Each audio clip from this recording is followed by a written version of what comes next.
ஓம் முருகா போற்றி. ஓம் சரவண பவ. என் அன்பு குழந்தையே, மாற்றங்கள் மட்டுமே மாறாதவை. தினமும் நம் கண்களுக்கு தெரிந்தும் தெரியாமலும் எத்தனையோ மாற்றங்கள் நிகழ்ந்து கொண்டுதான் இருக்கின்றன. நம் வாழ்விலும் பல மாற்றங்கள் நிகழலாம்.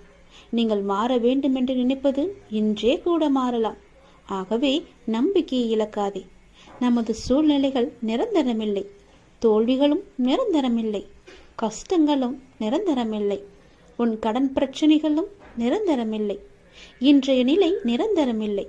அவமானங்கள் எதுவும் நிரந்தரமில்லை. கஷ்டங்களும் கவலைகளும் கூட ஓடோடிவிடும். இவை அனைத்துமே மாறக்கூடியவை. அனைத்திற்கும் தீர்வு உண்டு. நீ என்னை நம்பினால் என்னால் தீர்க்க முடியாத பிரச்சனைகளே இல்லை. நிறைவேற்ற முடியாத பிரார்த்தனைகள் இல்லை.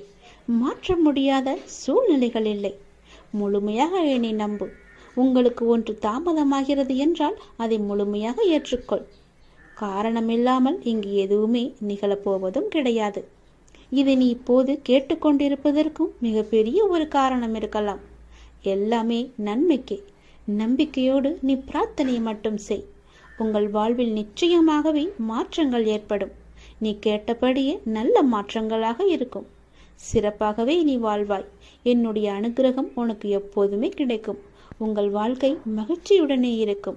உங்கள் மரியாதை உங்களிடம்தான் இருக்கின்றது. உங்கள் கண்ணியத்தில் தான் இருக்கிறது. உங்களுடைய நடத்தையில் தான் இருக்கின்றது.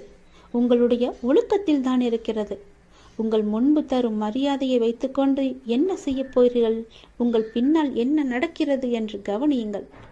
உங்களை சுற்றி என்ன பேசுகிறார்கள் என்பதை உற்று நோக்குங்கள். உங்கள் மதிப்பு உங்கள் கண்ணியத்தின் மூலம்தான் நீங்கள் இல்லாத இடங்களிலும் பிரதிபலிக்கும். அவரா என்பதற்கும் அவனா என்பதற்கும் வித்தியாசம் இருக்கிறதல்லவா? உங்கள் செயல்களில் அது இருக்கிறது. உங்களுக்கென்று ஒரு பெயர், உங்களுக்கென்று ஒரு குணம், உங்களுக்கென்று ஒரு எல்லையை நீங்கள் வைத்துக் கொள்ளுங்கள். எவரையும் எடை போடாதீர்கள். எவரும் உங்கள் முன்னும் பின்னும் வேறு வேறு எடைகள்தான் காட்சி அளிப்பார்கள். நம்பி விடாதீர்கள். யாரையுமே நீங்கள் நம்பி விடாதீர்கள். பெயரை வைத்துக்கொண்டு என்ன செய்ய போகிறோம் என்று நினைக்காதே. அதுவே உங்களின் ஒரே நிம்மதி. நாம் என்னும் உயர்ந்த எண்ணங்கள் நம்மை சிறந்த மனிதராக மாற்றுகிறது. நமது வார்த்தைகளை நம்மை விளைவி கொடுக்க வைக்கிறது. செயல்கள், உறவுகள் அனைத்தும் நம் எண்ணங்களின் உருவங்கள். உன்னதமான எண்ணங்கள் தான் நம்மை எப்படி என்று தீர்மானிக்கிறது. நம் ஆளுமையை அதிகரிக்கச் செய்கிறது. எண்ணங்களின் உன்னதத்தன்மையால் பரமமான இந்த உலகில் வசிக்கும் இறைவனை நம் மனம் அடைகின்றது. அவரது அருகாமையை ஆன்மாவின் அனைத்து தேவைகளையுமே பூர்த்தி செய்கிறது. தப்பிக்க முயற்சி செய்யும் போது சூழ்நிலைகளின் கடினம் அதிகரிக்கின்றன. நாம் அதை எதிர்கொள்ள துணிந்தால் சூழ்நிலைகள் பணிந்து சாதகமாக மாறிவிடும். ஆனால் ஆன்மீக மனோபாவம் மிகவுமே அவசியம். இதை நினைவால் உருவாகும் தைரியம் உண்மைக்கு வெற்றியை முழு பரிசாகவே தரும். அதனால் இதை நினைவால் எப்போதுமே இறைவனுடன் நாம் ஐக்கியமாகுவது போல அவர் மீது முழுமையான நம்பிக்கை கொண்டு ஒவ்வொரு செயலையுமே நாம் செய்து வந்தால் நிச்சயம் வெற்றி நமக்கு பரிசாக வரும். உன்னுடைய வாழ்க்கையில் உன் கஷ்டங்கள் எல்லாம் மாறி நன்றாக வாழ வேண்டும், பெரிய மாற்றம் வேண்டும் என்று கேட்டாயல்லவா? நான் சொல்வதை கேள். உன் வாழ்க்கைக்கான பெரிய மாற்றம் வந்து கொண்டிருக்கின்றது. நான் சொல்வது போலவே நீ நடந்து கொண்டால் நிச்சயம் உன் வாழ்க்கை மாறும். உண்மையாகவே உனக்கு ஒரு நிலை மாற்றம் தேவை என்றால் பிறரது பிழைகளை நீ உதாசீனம் செய்துவிடு. பிறர் பிழைகளோடு உனக்கு எந்த தொடர்பும் இல்லை. நீ யார்?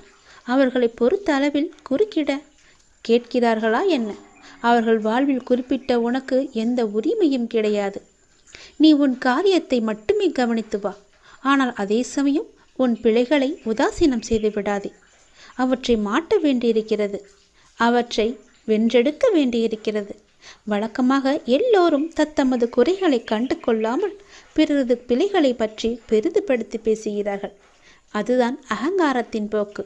ஆகவே அகங்காரமற்று இருக்க வேண்டும். முயற்சிதான் வெற்றியின் முதல் படி. அதை அடைய எத்தனை முறை தோற்றாலும் முயற்சியை மட்டும் விட்டுவிடாதே.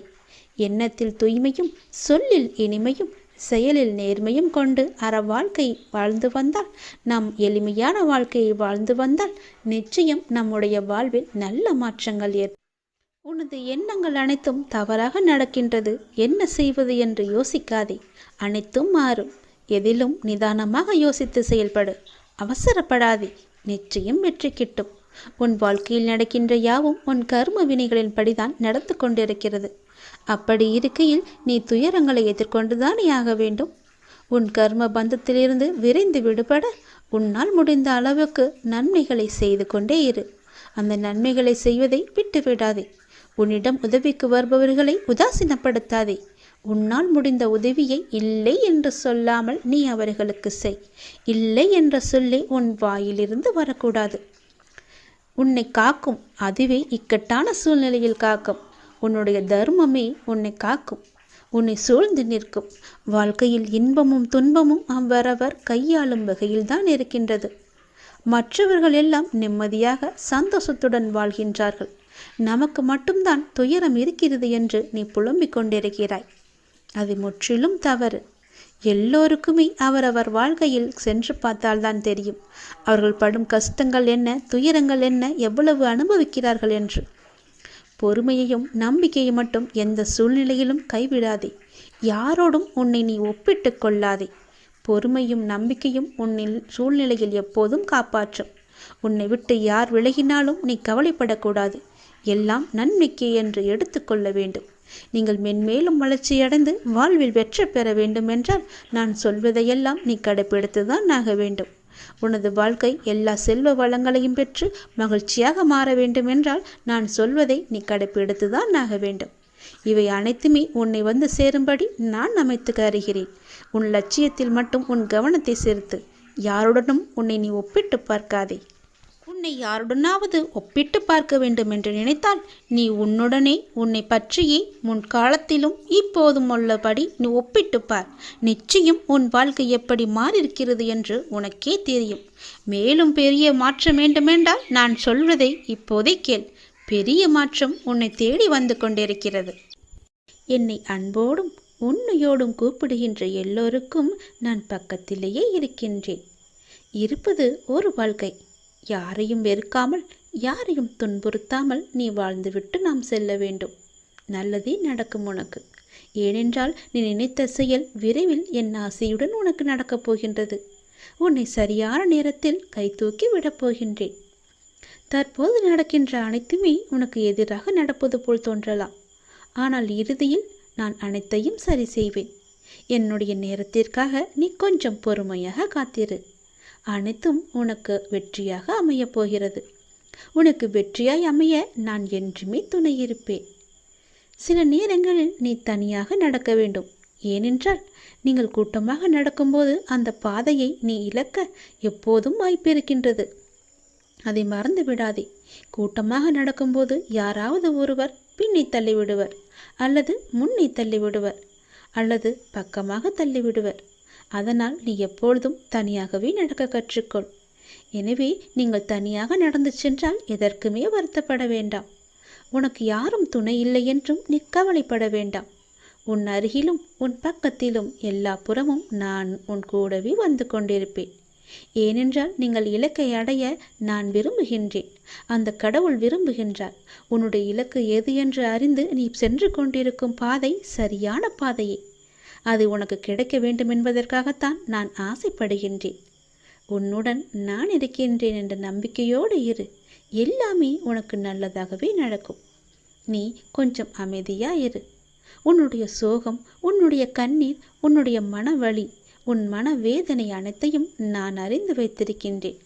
அது எல்லாவற்றையும் நான் சரி செய்கிறேன். நீ கவலைப்படாதே. உனக்கான நிம்மதியை நான் நிச்சயம் தருவேன். நீ எல்லாவற்றையும் தேடி சென்ற காலமெல்லாம் விலகிவிட்டது. அனைத்துமே உன்னை தேடி உனது வருகைக்காக காத்திருக்கும் நேரம் இது. நீ அழைக்காமலேயே நான் உன்னை தேடி வருவேன். ஏனென்றால் நீ என்னுடைய பிரியமான குழந்தை. நீ எதை தேடி இத்தனை நாட்கள் அலைந்து திரிந்து கொண்டிருந்தாயோ அது உன்னை தேடி தானாகவே வரப்போகிறது. காத்திரு, பொறுமையாக இரு, அன்பாக இரு, பாசமாக இரு. உன்னை தேடி அது வந்து கொண்டிருக்கிறது. விரைவாகவே உன் கையில் கிடைக்கும். நான் சொல்கிறேன், மீண்டும் ஒரு முறை சொல்கிறேன், நீ எப்பொழுதும் தனியாகத்தான் நடக்க வேண்டும். எது செய்தாலும் தனியாகவே செய். அதுதான் உனக்கும் உன் வாழ்க்கைக்கும் நல்லது. உன் அப்பா நான் சொல்வது உன்னுடைய நன்மைக்காக மட்டுமே. உனக்கான வெற்றி பாதையில் நீ முதல் அச்சை பதித்து விட்டாய். உன் பிரச்சனைகளுக்கெல்லாம் விடிவு காலமும் வந்துவிட்டது. ஆனால் நான் உன்னை இந்த பூமிக்கு அழைத்ததன் நோக்கத்தை நீ மறந்துவிட்டாயே. மீண்டும் ஞாபகப்படுத்துகிறேன், கேள். நான் எப்பொழுதுமே உன்னை தனியாக விடமாட்டேன். நான் உங்களை ஒருபோதும் ஒரு சூழ்நிலைக்கு அனுப்ப மாட்டேன். நான் உனக்கு பின்னாலும் முன்னாலும் நான்கு புறமும் நீ நடந்து கொண்டிருக்கும் போதும் உட்கார்ந்து கொண்டிருக்கும் போதும் எங்கு சென்றாலும் உனக்கு முன்பாக நான் போய்கொண்டே இருப்பேன். உனக்கு துணையாக பின்னால் வந்து கொண்டே இருப்பேன். உனக்கு ஒளியாக முன்னால் போய் அதற்கான தீபத்தை ஏற்றி அதில் உனக்கு வெற்றி என்ற கிரீடத்தை தருவதற்காக நான் அங்கு இருப்பேன். நீங்கள் இப்போது எந்த சூழ்நிலையை எதிர்கொண்டாலும் நான் உங்களுடன் இருக்கின்ற என்ற நம்பிக்கையுடன் மட்டும் இருங்கள். மற்றவற்றை நான் பார்த்து கொள்கிறேன். உன்னுடைய வாழ்வில் இன்று முதல் உனக்கான காலத்தை நீ தொட்டுவிட்டாய். நீ கஷ்டப்பட்ட எல்லாவற்றிற்கும் உனக்கான நியாயத்தை நான் வழங்குவேன். உன்னை எப்போதும் என் நெஞ்சில் நான் சுமந்து கொண்டே இருக்கின்றேன். இன்று உனக்கான ஒரு நல்ல செய்தியை நான் பரிசீலித்தேன். ஞாபகம் இருக்கின்றதா? இனி தொடர்ந்து மேலும் உனக்கான நல்ல செய்தி வந்து கொண்டே இருக்கும். நீ மனம் தளராதே. மற்றவர்கள் உன்னை வசைப்பாடினாலும் நீ கலங்காதே. யாரை பற்றியும் நீ பேசாதே. உன் கோபத்தை குறைத்துக்கொள். உன் சூழ்நிலைகளை மாற்றி நான் அமைத்து தருகின்றேன். உனக்கான வெற்றி பாதையில் நீ முதல் அச்சை என்று நீ பதித்து விட்டாய். விரைவில் அது நீ ஓவியமாய் பயணிக்கப் போகின்றாய். இன்று நீ கண்ணீர் மல்க என் முன் நின்றாயல்லவா? என் பிரச்சனைகளுக்கு விடிவு காலம் இல்லையா என்று கேட்டாயல்லவா? அதற்கு நான் உனக்கு இன்று முதல் நேர்முகமாகவே பதிலளிக்க ஆரம்பித்து விட்டேன். உனக்கு நிச்சயம் நல்லது நடக்கும். வெற்றி பாதையில் நீ நடைபோடப் போகின்றாய். உன்னை விட்டு நான் எங்குமே போக மாட்டேன். உன் கூடவே இருந்து உனக்கு துணையாக எல்லாவற்றையுமே நானே செய்து தருகிறேன். எப்போதும் உன் கூடவே நான் இருப்பேன். எங்கு போனாலும் நீ செய்ய வேண்டியது ஒன்றே ஒன்று மட்டும்தான். எங்கு போனாலும் எது செய்தாலும் என்ன ஆரம்பித்தாலும் என்னிடம் சொல்லிவிட்டு செயல்படு. அதற்கான பதிலை நான் தருகிறேன். இல்லையென்றால் நான் உன் கூடவே வந்து அதற்கான ஏற்பாடுகள் செய்து அதை நல்ல விதமாக முடித்து தருகிறேன். போகும்போதும் வரும்போதும் என்னிடம் சொல்லிவிட்டு செயல்படு. உனக்கு பல நன்மைகளை அதில் நான் வைத்திருப்பேன். நிச்சயம் நன்மையில் முடியும்படி நான் அமைத்து தருகின்றேன். உண்டியலில் காணிக்கை செலுத்துவதற்கு பதிலாக உன்னால் முடிந்த அளவுக்கு பசியில் இருப்போருக்கு வயிறார உணவு கொடு. அதுவே கடவுளுக்கு நீ கொடுக்கும் மகிழ்ச்சி. கடவுள் எப்பொழுதும் உன்னை பற்றியே நினைத்து கொண்டிருக்கிறார். உன் துன்பங்களை பற்றியே நினைத்து கொண்டிருக்கின்றார். உன்னுடைய கர்மக்கள் எல்லாம் ஒழிய வேண்டுமென்றால் உன்னால் முடிந்த அளவுக்கு மற்றவருக்கு வயிறார உணவு இடு. அது போதும். உன் கர்மாக்கள் எல்லாமே ஒளிந்துவிடும். இறைவன் நம் எல்லோரையும் மீண்டும் மீண்டும் படைப்பதற்கு காரணம் என்ன தெரியுமா?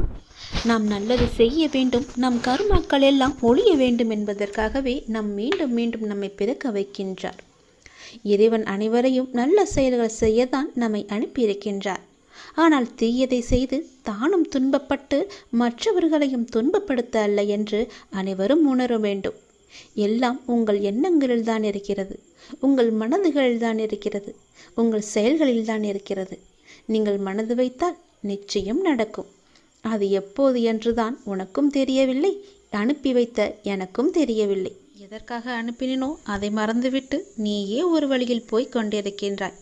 அது உனக்கான வெற்றி பாதையாக இருக்கும். கவலைப்படாதே. இருந்தாலும் நான் அனுப்பியதன் கடமையும் நீ செய்ய வேண்டுமல்லவா? செய்து வா. உனக்கு நல்லது நடக்கும். நடந்ததை நினைத்து நீ வருந்தியது போதும். நான் உனக்கு அளிக்கப் போகும் இன்பங்களை அனுபவிக்க நீ தயாராக இரு. வருகின்ற காலம் உனக்கு வசந்த காலமாகவே இருக்கும். இந்த உலகத்தில் நல்லதுக்கே காலமில்லை என்று புலம்புபவர்கள்தான் நிறைய பேர். அப்படியென்றால் இது உனக்கான பதிவு. இது நீ முழுமையாக கேள். எல்லாம் உனக்கு விளங்கும். உண்மையாக இருந்தால் பிரச்சனை வரும் என்று அஞ்சுகிறீர்களா? நீங்கள் நினைப்பது போல அது ஒன்றும் பெரிய விஷயமில்லை. ஆனால் இந்த உலகத்தில் உண்மையாக இருப்பவர்களுக்கு பல சோதனைகள் வரும். வரலாற்று காலம் தொடங்கி தற்காலம் வரை இந்த உலகத்தில் நல்லதுக்கே காலமில்லை என்று புலம்புபவர்கள்தான் அதிகமானோர்.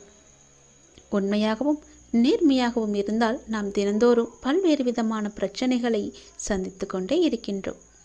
பல வேளைகளில் நேர்மையாக நடந்து கொள்வதே நம் கிடையாது. பல நேரங்களில் நமக்கு என்று தனி நீதியை நாம் வகுத்துக் கொள்கின்றோம். நம்மை சுற்றியுள்ள நண்பர்களிடமும் மனிதர்களிடமும் சின்ன சின்ன பொய்கள் எல்லாம் சொல்லிக்கொண்டே இருக்கிறோம். ஏன் இப்படி பொய் பேசுகிறோம் என பலர் நம்மை நாமே கேட்டுக்கொள்வதும் உண்டு. ஒவ்வொரு நாளும் பலதரப்பட்ட மனிதர்களிடம் வெவ்வேறு விஷயங்களை மாற்றி பேச நேரிடும். நம்மை பற்றி அவர் அவதூறாக நினைத்துவிடக்கூடாது என்பதுதான் அதன் முதன்மையான காரணமாக இருக்கும். அலுவலகத்தில் உயர் அதிகாரிகளை சமாளிக்க, வீட்டிலுள்ள பெற்றோருக்கு நம்பிக்கையை ஏற்படுத்த, நெருக்கமானவர்கள் நம்மை நினைத்து பயப்படாமல் இருக்க, அவர்கள் நம்மை தவறாக நினைத்துவிடக்கூடாது என்று கவலைப்படக்கூடாது என்பதற்காக பல்வேறு விதமான காரணங்கள் இருக்கும் என பல காரணங்கள் நீண்டு கொண்டே போகும். உண்மையை சொல்லும்போது எதிராளிக்கு நம் மீது தவறான எண்ணம் ஏற்படுவதில்லை. அவர்கள் நம் மீது வைக்கும் நம்பிக்கை மேலும் உயர்கிறது. அதனால் எது செய்தாலும் உண்மையை மட்டுமே சொல்லுங்கள். ஒரு பொய்யை மறைக்க 1000 பொய் கூட சொல்ல நேரிடும். அதனால் ஒரே ஒரு உண்மையை சொல்லிவிட்டால் நமக்கும் பயமில்லை, நம் எதிராளிக்கும் நம் மீது நல்ல ஒரு அபிப்பிராயம் ஏற்பட்டுவிடும். நம் மதிப்பை அது உயர்த்திவிடும். உண்மையை மட்டுமே பேசி வரும்போது நம்முடைய தன்னம்பிக்கையும் அதிகரிக்கும். அதனால் தயக்கமின்றி, ஏதுமின்றி உரக்கச் சொல். உண்மையை உரக்கச் சொல். பின்னால் வருவதை பார்த்து கொள்ளலாம். பொய்யை சொல்லி மாட்டிக்கொள்வதை விட உண்மையை சொல்லி ஒரு நாள் கஷ்டத்தை அனுபவித்து விடலாம். பிறகு நமக்கு எப்பொழுதுமே மகிழ்ச்சிதானே. நாம் பயந்து பயந்து வாழ வேண்டும் என்ற அவசியம் கிடையாதே. எல்லாவற்றிலும் துணிந்து நாம் இறங்கிவிட்டால் பிறகு ஏன் பயப்பட வேண்டும்? உண்மையை உரக்கச் சொன்னால் எதற்கு நாம் பயப்பட வேண்டும்? உண்மையை மட்டும் பேசினால் யாருக்கு நாம் பயப்பட வேண்டும்? உண்மையை உரக்கச் சொல்லுங்கள். உனக்கு மட்டுமே நீ பயப்படு. கடவுளுக்கு மட்டுமே பயப்படு. உன்னை படைத்த இறைவனுக்கு மட்டுமே நீ பயந்து வாழ். நிச்சயம் உனக்கு நன்மைகள் பல நடந்து கொண்டே இருக்கும். உனக்கான காலங்களெல்லாம் கனிந்து வந்துவிட்டது. உனக்கான நேரமும் கூடி வந்துவிட்டது. இனி உனக்கு எப்போதும் பயமே கிடையாது. யாம் இருக்க பயமே. நான் உன்னோடு இருப்பதால் புயல்கள் உன்னை நோக்கி வராது என்று உத்தரவாதமில்லை. ஆனால் எந்த புயலாலும் உன்னை மூழ்கடிக்க முடியாது என்பதற்கு நான் உத்தரவாதம் அளிக்கின்றேன். சில மாற்றம் உருவாக பல ஏமாற்றங்களை நீ தாங்கிக்கொள். சந்தோஷம் தொடர்ந்து வர பல சங்கடங்களை நீ கடந்து செல். வெற்றி மேல் உனக்கு வெற்றி வர தோல்விகளை நீ கடந்து செல்.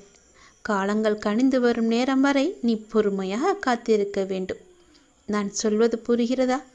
ஞானத்தை தேடி நீ எங்கும் அலைய வேண்டாம். இது உயர்ந்தது, இது தாழ்ந்தது என்று எந்த கணம் நீங்கள் பிரித்து பார்க்கின்றீர்களோ அந்த கணமே ஞானோயத்துக்கான கதவு முற்றிலும் மூடப்பட்டு விடுகிறது. புனிதம் என்றும் அசிங்கம் என்றும் பாகுபாடும் எதையும் காட்டாதவர்கள்தான் மேன்மையான நிலைக்கு போகின்றார்கள். ஒரு சாது கடைத்தெரு வழியே நடந்து கொண்டிருந்தார். இறைச்சி விற்கும் கடையில் நின்றிருந்த ஒரு வாடிக்கையாளரின் குரல் சாதுவின் காதில் விழுந்தது. பன்றி இறைச்சி வேண்டும். இருப்பதிலேயே எது முதன்மையான பகுதியோ அங்கே இருந்து வெட்டிக்கொடு என்று கேட்டார். கடைக்காரன் குரல் சொன்னது, அந்த இறைச்சியில் முதன்மையான பகுதி என்று எதுவும் இல்லை. இதை கேட்டதும் சாது ஞானமடைந்தார். ஞானமடைவதற்கு 2 வழிகள் இருக்கின்றன. ஒன்று, எல்லாமே புனிதம் என்று பார்ப்பது. இரண்டாவதோ எல்லாமே அசிங்கம் என்று பார்ப்பது. இரண்டிலும் பாரபட்சமற்ற தன்மை இருக்கிறது. அதை தெரிந்து கொள். இது உயர்ந்தது, இது தாழ்ந்தது என்று எந்த கணம் நீங்கள் பிரித்து பார்க்கின்றீர்களோ அந்த கணமே ஞானோதயத்துக்கான கதவு முற்றிலும் மூடப்படும் என்பதை நீ உணர்ந்து கொள்.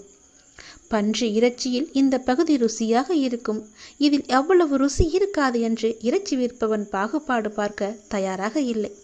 இதை கவனிக்கும் சாதுவுக்கு இந்த பிரபஞ்சத்தில் மேன்மையற்ற அம்சம் என்று எதுவும் இல்லை என்பது சடார் என்று உரைக்கின்றது. பகுதி பகுதியாக பிரிவினை செய்து ஒரு பகுதியை கொண்டாடி கொண்டும் மற்றதை அவதூறு சொல்லிக்கொண்டும் உலகத்தை பார்ப்பதை விடுத்து எல்லாவற்றையும் ஒருமித்த ஒன்றாகவே பார்க்க தொடங்குங்கள். நிச்சயம் ஞானோதயத்துக்கான வழி என்பது உனக்கு விளங்கும். அதற்கான கதவு உனக்காக திறக்கப்படும். நான் சொல்வதை ஏற்க மனம் இருந்தால் அதை ஏற்றுக்கொள். இன்பம் துன்பம் என்பது எல்லோருக்கும் வரத்தான் செய்யும். அதை நீ சமமாக ஏற்று வாழ பழகி கொண்டால் உன்னுடைய வாழ்க்கை சமமாக இருக்கும். எந்த மேடுபடமும் இல்லாமல் சந்தோஷமாகவே நீ போய்கொண்டே இருக்கலாம். எந்த பெரிய புயலும் உன்னை எதுவும் செய்யாது. எவ்வளவு பெரிய ஆபத்து வந்தாலும் அதிலிருந்து நீ சீக்கிரமாகவே மீண்டு வந்து விடலாம். அதனால் நான் இதற்கு உத்தரவாதம் தருகிறேன். நீ எதையும் மேலாகவும் கீழாகவும் வைத்து பார்க்காதே. எல்லாம் சரிசமமாக எண்ணிப்பார். உனக்கு நடப்பது நன்மையாகவே நடக்கும். சில மாற்றங்கள் உனக்கு தேவை என்று எதிர்பார்த்து காத்திருக்கின்றாய். அதற்கு நீ பல ஏமாற்றங்களை நீ சந்தித்தும் வந்திருக்கின்றாய் அல்லவா? சந்தோஷம் உனக்கு தொடர்ந்து வர வேண்டுமென்றால் உனக்கு வந்த சங்கடங்களை எல்லாம் நீ கடந்து அதன் வழியே நீ வா. வெற்றி மேல் உனக்கு வெற்றி வர வேண்டுமென்றால் பல தோல்விகளை நீ கடந்திருப்பாய் அல்லவா? அது போலவே இதையும் நீ கடந்து வா. காலங்கள் கனிந்து விட்டது, அதுக்கான நேரமும் வந்துவிட்டது. பொறுமையாக இருந்ததற்கான நல்ல பலனை நீ பெறப் போகின்றாய். சந்தோஷமாகவே அதை நீ அனுபவிக்கப் போகின்றாய். நல்லதே நடக்கும் உனக்கு. தனியாக நடப்பதாக நினைக்கிறாயா? உன் பாதை என்பது என்னால் வடிவமைக்கப்பட்டது. என் அனுமதி இல்லாமல் எதுவுமே இங்கு நடக்காது தெரியுமா? நீ ஏன் எல்லாவற்றையும் உன் தலையில் வைத்து கொண்டிருக்கிறாய்? ஏன் உன் அப்பா நான் உன் வழிகளை தாங்க மாட்டேன் என்று நினைக்கின்றாயா? நீ எப்போது என்னை அப்பா என்று அழைத்தாயோ அப்போதே எல்லா உரிமையும் உனக்கும் எனக்கும் இருக்கிறது. நீ அழும்போது என்னுடைய மனம் துடிக்கின்ற துடிப்பை என்னால் எந்த வார்த்தைகளில் உன்னிடம் கூறுவது என்று தெரியவில்லை. உன் மனவழி, உன் உடம்பில் ஏற்படும் என அனைத்து வழியையும் நீ என் பெயர் சொல்லி என்னால் அதை தாங்க முடியாது, எனக்கும் அதற்கான பலத்தை தாருங்கள் அப்பா என என்னிடம் கேட்கிறாய் அல்லவா? உன் வழியை நான் தாங்க மாட்டேனா? உன் கண்ணீரை காணும்போது அதுதான் எனக்கு மிகுந்த வலியை ஏற்படுத்துகிறது. உங்கள் பெயர் சொல்லி என்னால் எப்படிப்பட்ட கஷ்டம் தரும் சூழ்நிலைகளையும் எளிதாக தாண்ட முடியும் என்று கூறும்போது நான் உனக்கு எப்படி உதவி செய்யாமல் இருப்பேன்? வலி தாங்காமல் சில நேரம் நீ கதறும்போது என்மேல் கோபம் கொண்டாலும் அது உன் மனதிலிருந்து வருவதல்ல. அதன் பிறகு என்னை மன்னித்து விடுங்கள் என்று கேட்டு நீ என் முன் நிற்கும்போது என் மனம் உன்னை எண்ணி கலங்குகின்றது. என் பிள்ளையை இப்படி விதியால் படும் அவஸ்தைகள் என் முன் இப்படி நிற்க வைக்கிறதே என்று. நீ துவண்டு போக மாட்டாய். என்ன கஷ்டம் வந்தாலும் நிமிர்ந்து பறந்து வானமாக மேலோங்கி நிற்கப் போகிறாய். யார் கைவிட்ட போதிலும் என் பக்தனாகிய உன்னை நான் ஒருபோதுமே கைவிட மாட்டேன். நீ எங்கு சென்றாலும் உன்னுடனே நான் இருப்பேன். எதை பற்றியுமே நினைக்காதே. உனக்காக யாருமே இல்லை என நீ வருந்தக்கூடாது. நீ அப்பா என அழைத்தால் உன்னை காக்க நான் வருவேன். நீ நினைத்தது நடக்கும். உன் வீட்டில் நீ நடக்க விரும்பும் சுப காரியங்கள் எல்லாவற்றையுமே நான் நடத்தி காமிக்கிறேன். என் ஆசையோடு நடக்கும். உன் முயற்சிக்கான பலன். வெகு நாட்களாக முயற்சி செய்து கொண்டே இருக்கிறாய் அல்லவா? எனக்கான வேலை வேண்டும், அதற்காக நான் முயற்சி செய்து கொண்டே இருக்கிறேன் அப்பா. எனக்கான சரியான வேலையை எனக்கு வாங்கி தாருங்கள். அந்த வேலையின் பொறுப்பை உங்களிடமே நான் ஒப்படைத்து விட்டேன் என்று என்னிடம் நீ கண்ணீர் விட்டு அழுவாத குறையாக என்னிடம் நீ கேட்டாய் அல்லவா? உன் மனக்குமுறல், உன்னுடைய மனவேதனை, உன்னுடைய மன வலி எவ்வளவு என்பது எனக்கு தெரியும். எனக்காக ஒரு நிரந்தர வேலை வாங்கி தாருங்கள் அப்பா என்று என்னிடம் நீ கேட்டாய் அல்லவா? அந்த முயற்சிக்கான பலனை நான் உனக்கு தரப்போகிறேன். நிச்சயம் அது உனக்கு கிடைக்கும். விரைவாகவே அந்த வேலையில் நீ உன் கையொப்பத்தை இடு. அதற்காக உன்னை நீ தயார்படுத்திக்கொள். இப்போது என்னுடைய ஆசியுடன் நீ முழுமையாகவே காப்பாற்றப்பட்டு விட்டாய். இனி எதற்காகவுமே நீ பயப்படக்கூடாது. நினைத்து கூட பார்க்காத விஷயங்கள் நடப்பதைக் கண்டு ஆச்சரியமடையப் போகிறாய். அமைதியற்ற மனநிலையிலிருந்து வெளிவரப் போகிறாய். என்னுடைய ஆசி என்பதை நீங்கள் உணர்ந்து கொள்ளப் போகிறாய். சரியான பாதையில் என் அப்பா என்னை அழைத்துச் செல்வார் என்ற நம்பிக்கையோடு இத்தனை நாட்களாக நீ காத்திருந்தாய் அல்லவா? அதற்கான பலனோடும் வட்டியோடும் நான் வந்திருக்கிறேன். என்னை தொட்டு எப்பொழுது என்னை அப்பா என்று கூப்பிட்டாயோ அதற்கான முதல் வேலையை நான் செய்ய தொடங்கிவிட்டேன். இனி எல்லாமே உனக்கான வெற்றி பாதையாக மட்டுமே அமையப் போகிறது. நீ கேட்ட வேலை உனக்கு நிரந்தரமாக கிடைக்கப் போகிறது. அதை பெற்றுக்கொண்டு உன் வாழ்வை நீ இனிமையாக பொழுதாக மாற்றிக்கொள். இதுதான் என்னுடைய உனக்கான ஆசீர்வாதம். உனக்கு எப்பொழுதுமே என்னுடைய ஆசியும் துணையும் எப்பொழுதுமே இருக்கும். உனக்கு பக்க பலமாக இருந்து உன்னை காப்பாற்றுவதுதானே உன்னுடைய அப்பாவின் வேலை. உன் அப்பா நான் சொல்கிறேன். உனக்கு தரும் இந்த வேலை நிரந்தரமான வேலை. உன் மனதிற்கு நீ எப்பொழுதும் சந்தோஷமாகவே இருப்பாய். நீ எப்பொழுதும் நன்றாகவே இருப்பாய். உன்னுடைய கடந்த கால நஷ்டங்கள், இழப்புகள், ஏமாற்றங்கள், காயங்கள், தோல்விகள் எல்லாம் மறந்து போகும் அளவிற்கு உனக்கு நான் மிக பெரிய மகிழ்ச்சியை தரப்போகிறேன். என் ஆசையுடன் நீ நன்றாகவே இருப்பாய். நீ என்னுடைய பிள்ளை. இறைவா, எனக்கு ஏன் இந்த சோதனை என்று நீ புலம்பாதே. மரத்திற்கு இலையுதிர் காலத்தை வைத்தவன் வசந்த காலத்தையும் வைத்திருக்கிறான். ஞாபகம் இருக்கிறதா? அதைப்போல உன்னுடைய துன்பமான நாட்கள், உன்னுடைய சோதனை காலம் எல்லாமே முடிந்து உனக்கு வசந்த காலம் வீசும். அதே போல நம்மையும் நிரந்தர துன்பத்தில் வைக்க மாட்டார் என்று நீ நம்ப வேண்டும். நீ நினைத்தது நடக்கவில்லை என கவலைப்படுகிறாய் மகளே. அது நடக்க வேண்டிய நேரத்தில் இந்த அப்பாவின் ஆசையோடு நடக்கும்.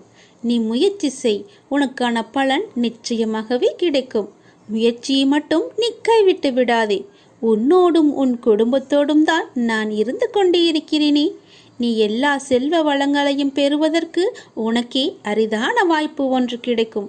பேரும் பெற்று சீரும் பெற்று சிறப்பாக நீ வாழப்போகிறாய். நிம்மதியான மகிழ்ச்சியான வாழ்க்கையை நீ வாழப்போகிறாய். நீ எதை பற்றியுமே எதிர்மறை சிந்தனைக்கு உன் மனதில் நீ இடம் கொடுக்க கூடாது. ஒன்றை மற்றும் நீ நினைவில் வைத்துக்கொள். நாம் செய்த புண்ணியமும் தர்மமும் நமக்கு இடம் தெரியாத இடத்தில் இக்கட்டான சூழ்நிலையில் ஏதாவது ஒரு ரூபத்தில் உன்னை காப்பாற்றும். அப்படித்தான் நீ என்றோ செய்த தர்மம் இன்று உன்னை காப்பாற்றி இருக்கிறது. இறைவன் யாருக்கு எதை விதித்துள்ளான் என்பது இறைவனுக்கு மட்டுமே தெரிந்த விஷயம். இறைவன் எழுதாமல் எதுவும் நடக்காது. இறைவனை நாடாமல் எதுவும் நமக்கு கிடைக்காது. முயற்சி மட்டும்தான் நம்முடையது. அதற்கான முடிவு இறைவனின் கையில் இருக்கிறது. அது இறைவனுடையது. அதற்காக நீ வருந்தாதே. எதை இழந்தாலும் அது இன்னொரு வடிவில் அது உன்னை வந்து சேரும் என்று நம்பு. எனக்கு அப்பா செய்வது எல்லாமே என்னுடைய நன்மைக்கு மட்டும்தான் என்று நீ நம்பு. வாழ்க்கையின் சந்தோஷத்தை பிற நபரோடு நீ தேடாதே. உங்கள் சந்தோஷத்தை உனக்குள்ளேயே தேடு. உங்கள் பிறவியின் காரணத்தை தேடு. உங்களின் வளர்ச்சியின் தடைகளை தேடு. நான் என்னும் ஆணவம் தவித்து நதி போல நீ ஓடு. பிடிக்காத செயல்களை கண்டு கொள்ளாமலும் வேண்டாத செயல்களில் உங்கள் கவனத்தை செலுத்தாமலும் தேவையில்லாத கேள்விகளுக்கு நீ பதில் கூறாமலும் இருந்தாலே போதும். உங்களுடைய உடலும் மனமும் ஆரோக்கியமாக இருக்கும். நீங்கள் மற்றவர்களால் தூக்கி எறியப்படும் ஒவ்வொரு பொழுதும் காகிதமாக நீங்கள் விழாதே. விதையாக எழுங்கள், மீண்டும் முளைப்பதற்கு. நம்மை தூக்கி எறிந்து விட்டார்களே என்று கவலையிலேயே அப்படியே வீழ்ந்தே கிடைக்காதே. எழுந்து வா. உன் அப்பாவின் துணையோடு உன் அப்பாவின் கரத்தை பிடித்துக்கொண்டு நீ மேலே எழுந்து வா. எல்லாவற்றிலுமே நீ ஜெயிப்பாய். என்னால் முடியும் என்ற தன்னம்பிக்கையோடு எழுந்து எல்லாவற்றையுமே வெற்றிப்படியாக மாற்றி காட்டு.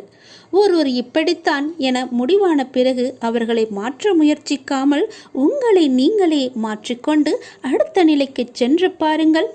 யாருடைய நிழலுக்குள்ளும் உங்களை பழக்கப்படுத்தி கொள்ளாதிருக்கும் வரை வெயில் உங்களை சுடுவதில்லை. எத்தனை வேகமாய் நம்மை மற்றவர்கள் மறந்து விடுவார்கள் என்பதை நாம் உணர்ந்து விட்டாலே போதும். நாம் நமக்கான வாழ்க்கையை வாழ ஆரம்பித்து விடுவோம். அனைத்திலும் இயல் எதிர்பார்த்த சூழலை புரிந்து கொண்டால் உயரிய நிலையை பெறுவது நிச்சயம் உண்மை. நான் சொல்வது உனக்கு புரிகிறதா? நான் சொல்வது புரியவில்லை என்றால் மீண்டும் ஒரு முறை கேட்டு அதன்படியே நட. உனக்கு வெற்றி நிச்சயம் காத்திருக்கிறது. இந்த விஷயத்தை நான் வெகு நாட்களாக உன்னிடம் சொல்ல வேண்டும் என்று நான் நினைத்து கொண்டிருந்த விஷயத்தை இப்பொழுது நான் உன்னிடம் சொல்லிவிட்டேன். இப்பொழுதுதான் எனக்கு மன ஆறுதலாக இருக்கிறது. இனி நீ பிழைத்துக் கொள்வாய். உன்னை நோக்கி வருகின்ற அனைத்தும் என்னுடைய கைகளிலிருந்துதான் உன்னிடம் வருகிறது. அதை எதிர்நோக்கி நீ எடுக்கும் பக்கமே உன் வாழ்க்கை என்னும் புத்தகம் எப்படி இருக்கும் என்று தீர்மானிக்கின்றது. அந்த புத்தகம் குறிக்கின்ற முக்கியமான காலம் நிகழ்காலம் மட்டும்தான். அதை எழுத உனக்கு எழுதுகோலாக நான் இருப்பேன். உன் இறந்த காலத்தில் 1000 விஷயங்கள் நல்லதாகவும் கெட்டதாகவும் இருக்கும். அது உன்னுடைய தவறு இல்லை. உனக்கான என்ன தீர்மானிக்கப்பட்டதோ அதைதான் நீ அனுபவித்து கொண்டிருக்கிறாய். அதனால் முடிந்தது முடிந்துவிட்டது. அதை நோக்கி தேவையில்லாத ஞாபகத்தில் நீ பயணிக்காதே. எதிர்காலம் நீ தீர்மானிப்பது இல்லை. நிகழ்கால பயணத்தை நான் உனக்கு எழுதுகிறேன். நீ பயப்படாதே. உன்னிடம் இதயம் என்ற மிகப்பெரிய சொத்து இருக்கின்றது. அதை நீ ஒரு நிலைப்படுத்து. மலர்கள் அழகாக இருக்கும், சிலவற்றில் முள் இருக்கும். உன் வாழ்க்கையும் அப்படித்தான். உன் அழகான வாழ்க்கை. அதை நீ பார்த்து நட. நான் என் குழந்தையை தாங்கும் மண்ணாய் அடியில் பிடித்து நான் காத்திருப்பேன். உன்னை சந்தோஷமாகவே வாழ வைப்பேன். நீயாக ஓர் கற்பனை கதையை உருவாக்கி நடந்ததை பற்றி வீணாக யோசித்து உன்னுள் இருக்கும் அமைதியை கெடுத்து கொள்ளாதே. உனக்கான நேரம் சரியில்லாமல் இருக்கலாம். நான் இருக்கையில் உன் வாழ்க்கைக்கான நேரத்தை நானே கவனித்துக் கொள்கிறேன். உன்னை ஒருபோதுமே கவலைப்பட விட மாட்டேன். யார் என்ன வேண்டுமானாலும் எனக்கு எதிராக சொல்லட்டும்.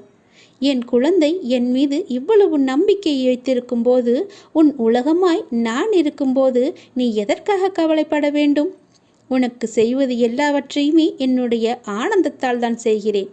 நீயும் அப்படிதான். எனக்கு எல்லாமே என்னுடைய உலகமாக என் அப்பா இருக்கிறாய் என்று ஆனந்தத்தில் தானே சொல்கிறாய். அதுபோலவே எனக்கான உலகமும் என் குழந்தைதான். உனக்கு அம்மாவாகவும் அப்பாவாகவும் நானே எப்பொழுதுமே துணை இருக்கிறேன். உன்னுடைய நட்பாகட்டும், உன்னுடைய காதலாகட்டும், உன்னுடைய அனுக்கிரகம், விசுவாசம் முதலியவற்றையெல்லாம் என் மேலே நீ வைத்திருக்கிறாய். நான் உன்னை கண் இமையை காப்பது போல காத்து கொண்டு இருக்கிறேன். உன்னுடைய முயற்சி இல்லாமலேயே நான் உன்னை காப்பாற்றுவேன். எந்த ஒரு இக்கட்டான சூழ்நிலை வந்தாலும் அப்பா என்று என்னை உரிமையாக கூப்பிடு. நான் உன்னை தேடி ஓடோடி வருகிறேன். அப்பாக்கு இணை ஏதுமே கிடையாது. உன்னை காப்பாற்ற என்னால் மட்டுமே முடியும். எத்தனை பிரச்சனையாக இருந்தாலும் பரவாயில்லை, எவ்வளவு பெரியதாக இருந்தாலும் பரவாயில்லை. நான் நினைத்தால் அதை ஒரு நொடியில் மாற்ற முடியும். முழுமையாக என்னை நீ நம்பு. எல்லாவற்றையுமே நான் பார்த்து கொள்கிறேன். இனி உனக்கு நடப்பது நன்மையாகவே இருக்கும். இது நாடகம் நிறைந்த நரிகள் வாழும் உலகம். இது நல்லவர் யார் கெட்டவர் யார் என நிதானமாக யோசித்து செயல்பட வேண்டிய காலம் இது. ஏனென்றால் இது கலிகாலமாகிவிட்டது. நான் உன்னோடு இருக்கிறேன். நீ பயப்படாமல் இரு. நீ பலம் கொண்டு திடமான மனதோடு இரு. உன்னை ஒரு பொதுமி அப்பா கைவிட மாட்டேன். புண்ணியங்கள் அனைத்திற்குமே தலையாயது எது தெரியுமா? நன்றி பாராட்டுவதுதான். பாவங்கள் அனைத்திற்குமே தலையாயது நன்றியை மறப்பதுதான். செய்த நன்றியை மறப்பதுதான் பெரிய பாவம். தக்க சமயத்தில் செய்த உதவிக்கு நன்றியை கொன்றவனுக்கு ஒரு பிரயோஜனமும் இல்லை, ஒரு சித்தமும் இல்லை. நம்மை பெற்று வளர்த்த அன்னையும் பிதாவும் முன்னறி தெய்வம், கண்கண்ட தெய்வம். அவர்களுக்கு செய்யும் பணிவிடைகளே நீ செலுத்த வேண்டிய முதன்மையான நன்றி கடன். ஏனெனில் அதன் நன்மை என்பது கடலை விட பெரியது. தள்ளாத காலத்திலாவது நீ அவர்களின் மனம் மகிழும்படி நடந்து கொள். நீ என்னதான் தான தர்மம் செய்து வந்தாலும் அவர்களை நல்லபடியாக வைத்து கொள்ளாவிட்டால் நீ எதிலுமே வெற்றி பெற முடியாது. உன் உண்மை அன்பிற்கு கட்டுண்டவர்களை தவிர வேறு எவரின் அசட்டு பேச்சுகளுக்கும் நீ உன் மனதில் இடம் கொடுத்து விடாதே. எந்த சூழ்நிலையிலும் உனக்கு தக்க சமயத்தில் உதவி புரிந்தவர்களை உதாசீனப்படுத்தாதே. உதவி செய்தவர்களுக்கு நன்றி பாராட்டுவதுதான் மிகப்பெரிய புண்ணியம். உனக்கு பின்னால் இருப்பது யார் என்று தெரிந்து கொள். உனக்கு பின்னால் இருப்பது நான் தான். உன்னை நான் கைவிடவே மாட்டேன். எல்லாமே சரியாகிவிடும். எதற்குமே நீ அஞ்சாதே. உன்னோடும் உன் குடும்பத்தோடும் நான் உன் அப்பா இருக்கிறேன். எதற்குமே கலங்காதே. உன்னை நான் அல்லவா எப்போதுமே பார்த்து கொண்டிருக்கிறேன். அதனால் என்றுமே உனக்கு நன்மையை மட்டும்தான் தெரிவேன். நன்மை மட்டும்தான் உன் கண்ணுக்கு புலப்படியும் நான் செய்வேன். உன்னுடைய பாரங்களை எல்லாமே எனது பாதத்தில் நீ சமர்ப்பித்து விட்டாய். நீ எதற்காகவும் இனிமேல் கலங்கக்கூடாது. எப்போது உனது பாரங்களை எனது காலடியில் நீ விட்டாயோ அந்த நொடி முதலே உன்னுடைய கர்ம வினைகளை அகற்றி உனக்கு நல்லது நடக்க நான் ஆயத்தமாகிவிட்டேன். இப்பொழுது என்னுடைய தவக்காலம் முடிந்தது. உனக்கு நல்லதை நடக்க செய்யப் போகிறேன். இப்போது உனக்கு நல்லது நடக்குவதற்காக நான் கண்கொண்டு திறந்து பார்த்திருக்கிறேன் உன்னை. என்னுடைய தவக்காலமே உனக்காக மட்டும்தான். எல்லாமே உனக்கு கைகூடி வரப்போகிறது. நீ துயரத்திலிருந்து நிச்சயமாகவே விடுபட போகிறாய். பல ஆனந்தத்தை நான் உனக்கு அள்ளித்தரப்போகிறேன். காத்திரு.